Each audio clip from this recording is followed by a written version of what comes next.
I hope everybody is doing okay out there, and not just doing okay, but having shalom. Shalom means the peace of the Lord upon you and your family, the prosperity upon the Lord upon you and your family, and the health of the Lord upon you and your family. Today is going to be awesome. We have a very special guest with us. We have Dani Pettrey with us. I love the name. And I would definitely love to know how many people just slaughter your name, because I know that off air, I was one of them. Yeah, it happens often. It does. We get a bunch of different versions of our last name. Yeah. I can tell. I was trying to figure. I was like, I woke up this morning and was like, it's not going to happen. I'm not going to mess the name up. And sure enough, I did. As soon as I did. So we're going to jump right into it.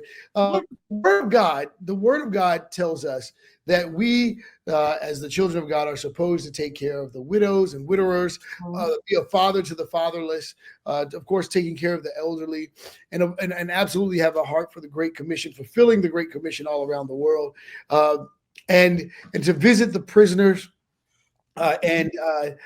There's a group of people that I am actually a part of, and that absolutely falls in the line of the responsibility of the people of God and the sons and daughters of God.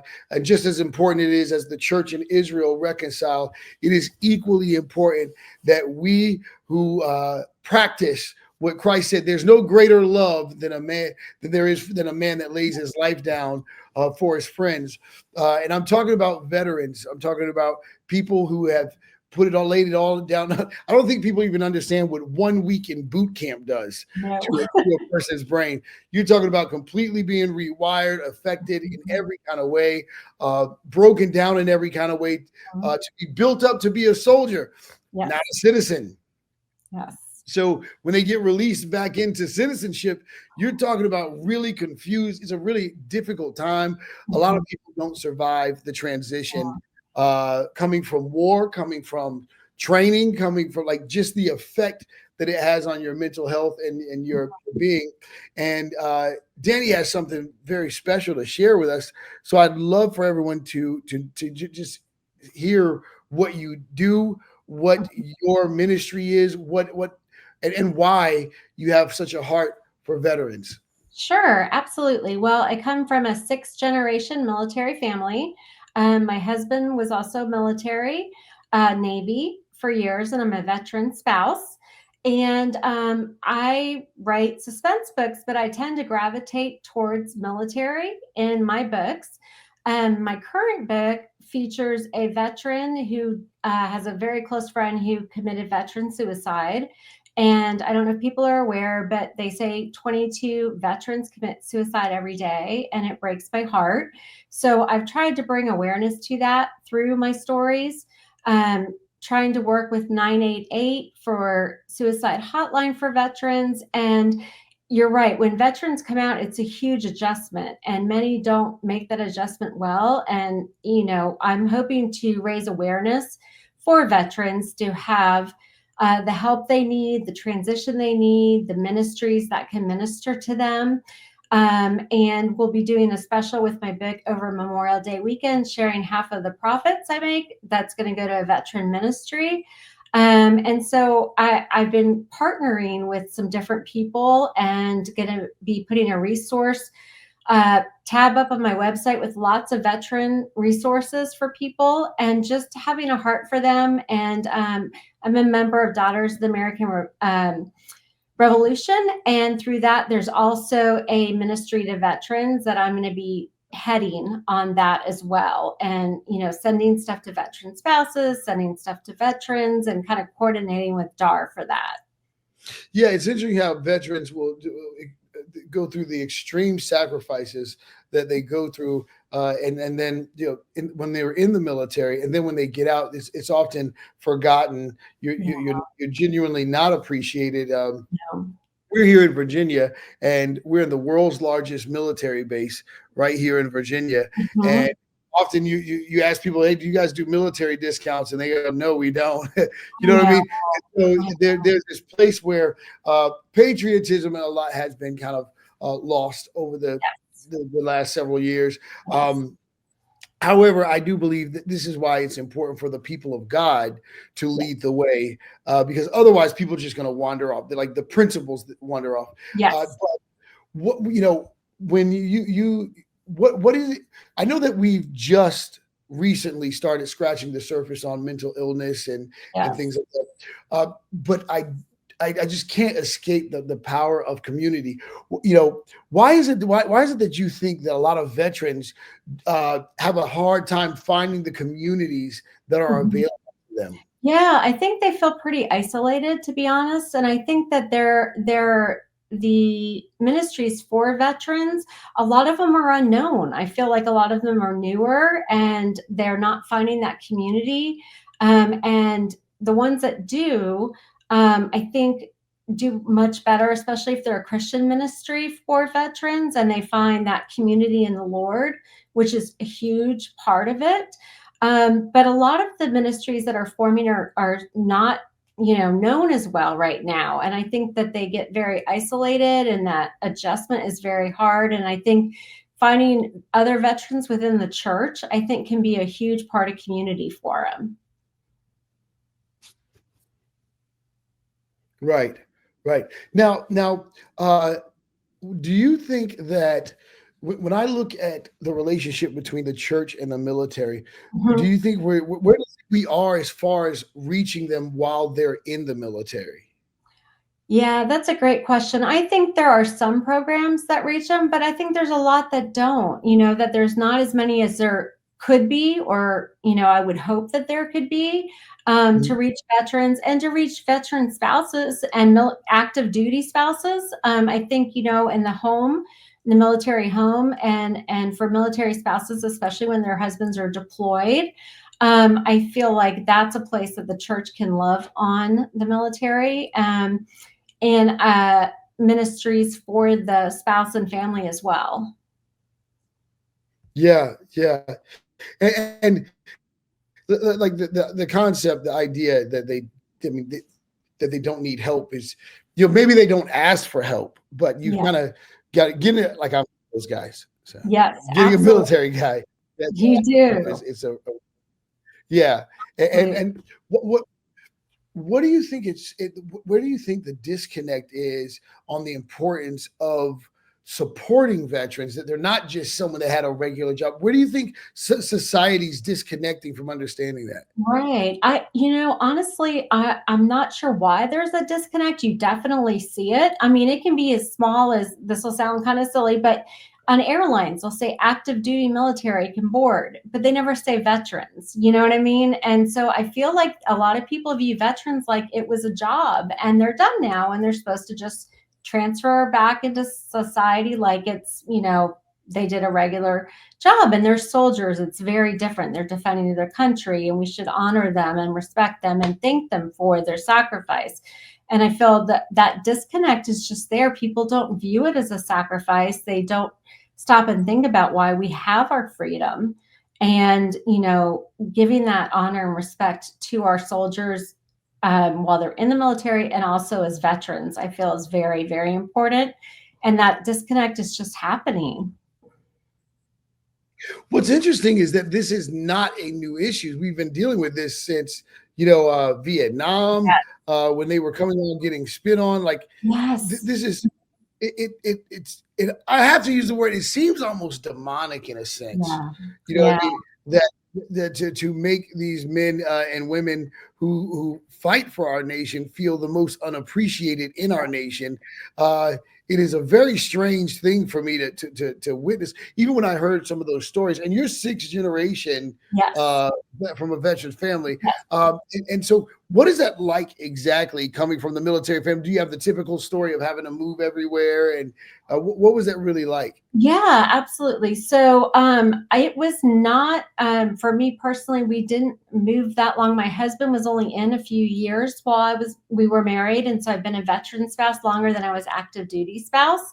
But yeah, we go all the way back to three ancestors in the Revolutionary War, Civil War, Vietnam. And I remember my father-in-law was in Vietnam, and what you're saying about getting spit on and feeling unappreciated was absolutely part of it.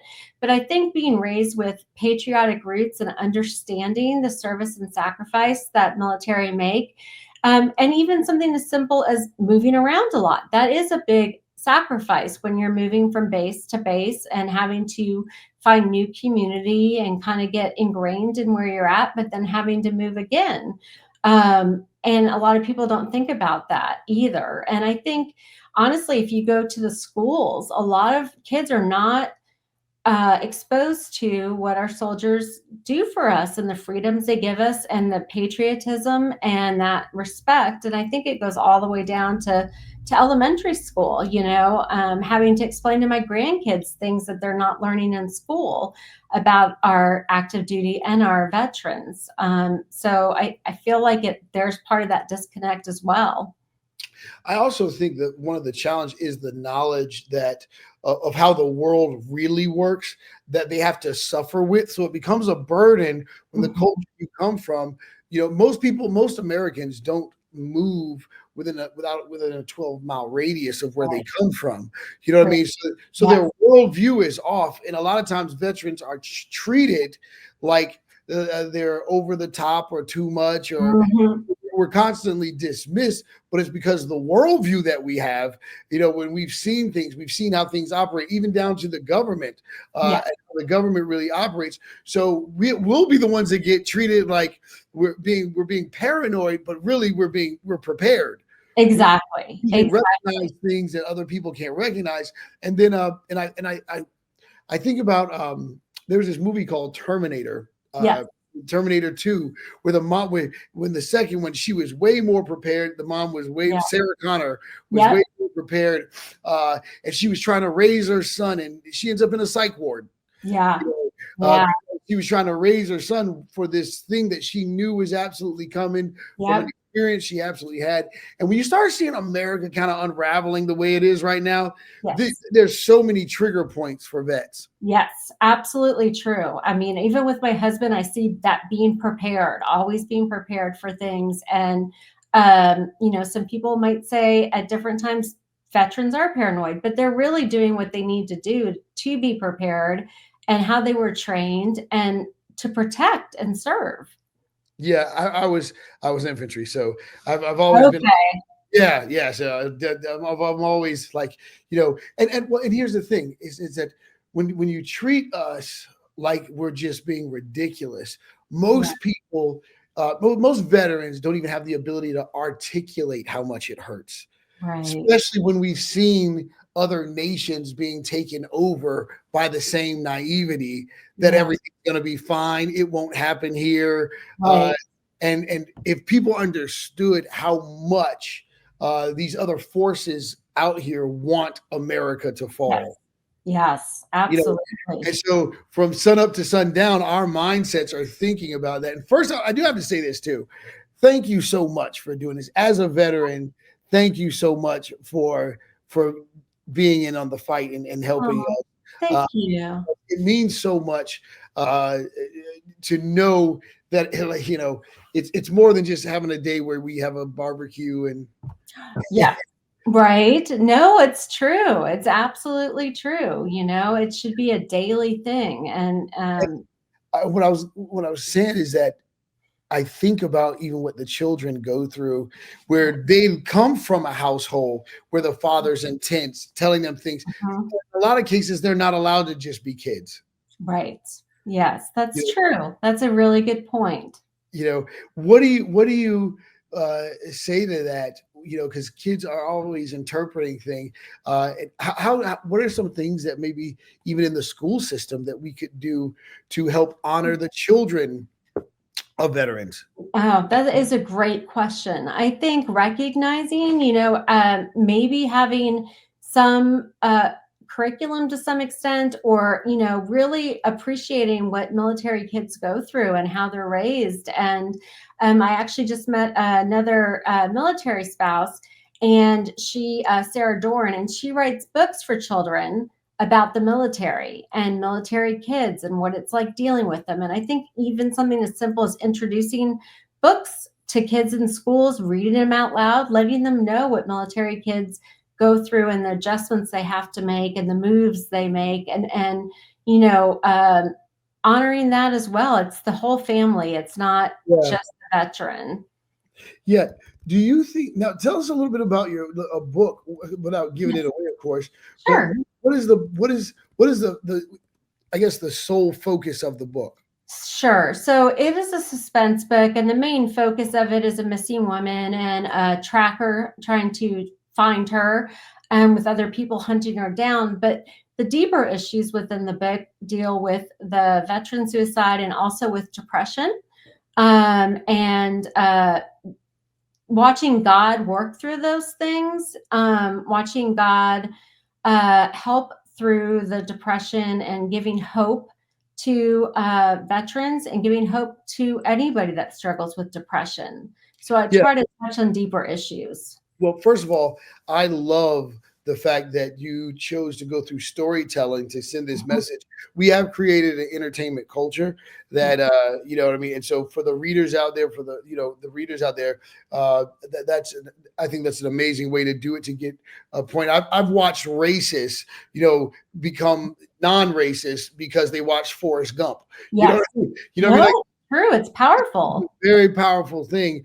Yes. And we've got to take a quick break. But I want to come back because I have some more questions for you. But I've got to share this with one of our sponsors.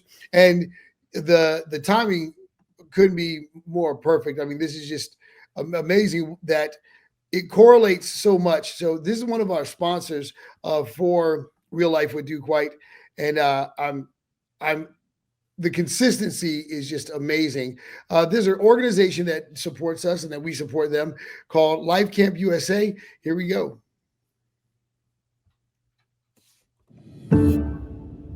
When I think of my life, I think like I'm going through a forest and I don't quite know where my path will take me. There's always going to be things kind of blocking my way. I tend to block out other things that kind of bother me.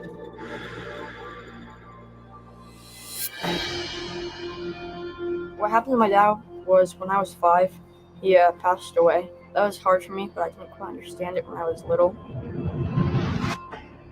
Countless men have given their lives to service in this country, in military and law enforcement.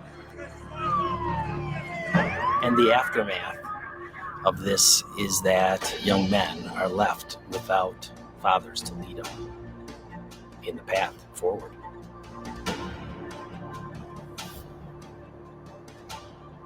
This is my dad's dog tags. They're pretty important to you. Extremely.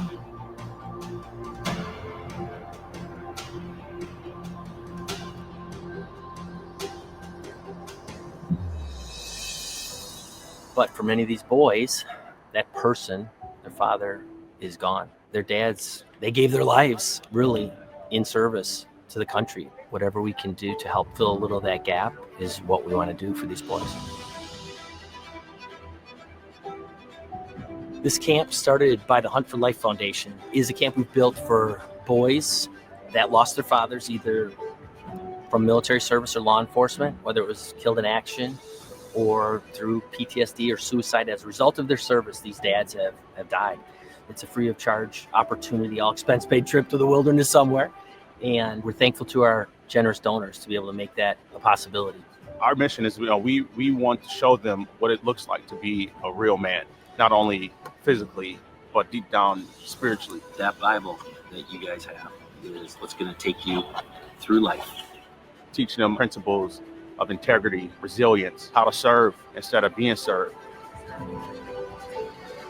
Some of the examples that we've shown was fighting through adversities in a lot of different ways. One of the opportunities we had this week was to hike up the Black River here in the North Woods of Wisconsin. I didn't know what was under my feet. Neither did they. All right, so that was just crazy because it was one of those things that is kind of scary, but really fun at the same time. And we just kept slipping and tripping on rocks. But that's the power of Christ. He will bring you in and out of everything you experience in life. A key survival skill that I wanted to impart on these young men was how to build a very primitive fire, which was just with a fire steel. We told them there's a little man challenge today. They got to find and catch their own dinner. So if we don't catch fish today, we're not eating dinner.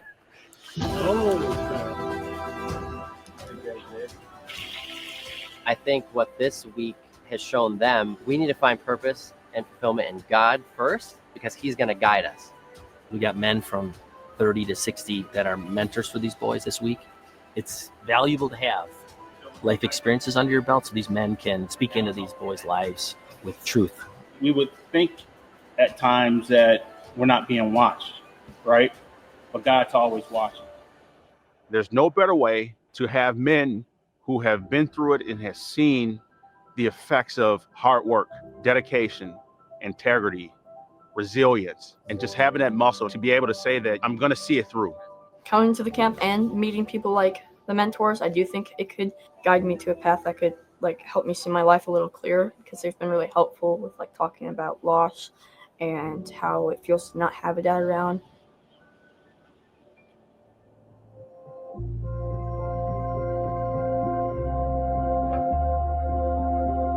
Jackson lost his dad. He basically succumbed to addiction to painkillers as a result of PTSD and ended up taking his own life.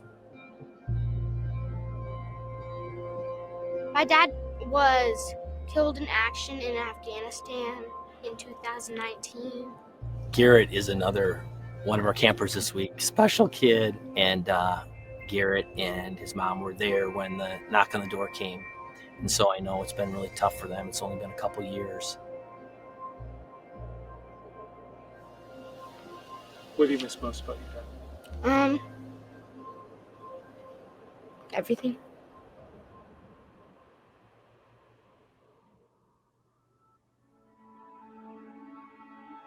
I had lost my father at an early age, and so I've felt the sting of what that can mean to a young boy, and I wanted to give them the assurance that God would walk through this struggle with them. This camp can't replace the father in the home, but what we can do is show them how the Heavenly Father will always be with them.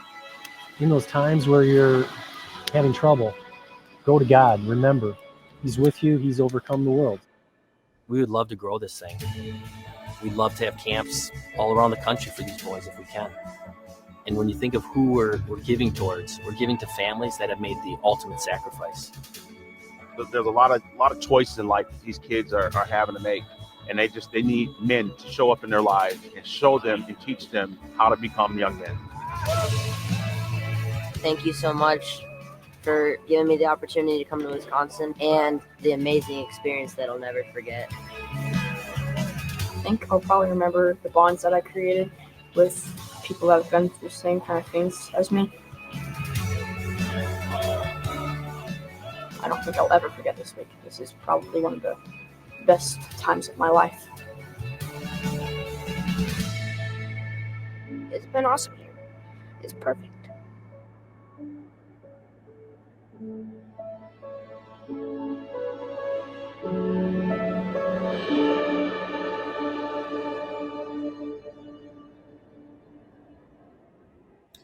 All right, we are back, and you just saw the Life Camp, which is a program that we have launched a couple years ago with the Hunt for Life Foundation, and I feel like I've found another family member, to be totally honest with you, with Dani, like with what you're doing, helping bring awareness with your book that you and you know what I love about your creativity. I don't want to bring your website back up, is that you incorporated storytelling in with a real issue. And I love how you've kind of, merged everything together. I cannot wait to jump into it. What's the name of the book? It's called 2 Seconds Too Late. 2 Seconds Too Late. Just in case, because I know you're dealing with action and all that stuff. Yeah. There's a company, a new film company, and we're all about, matter of fact, our slogan is, we don't compete with each other, we complete each other. Oh, nice. there is a company that do you know? I don't know if you remember in the early 90s or 80s, 90s. There was a show called Lois and Clark, the Superman story. Yes, I do.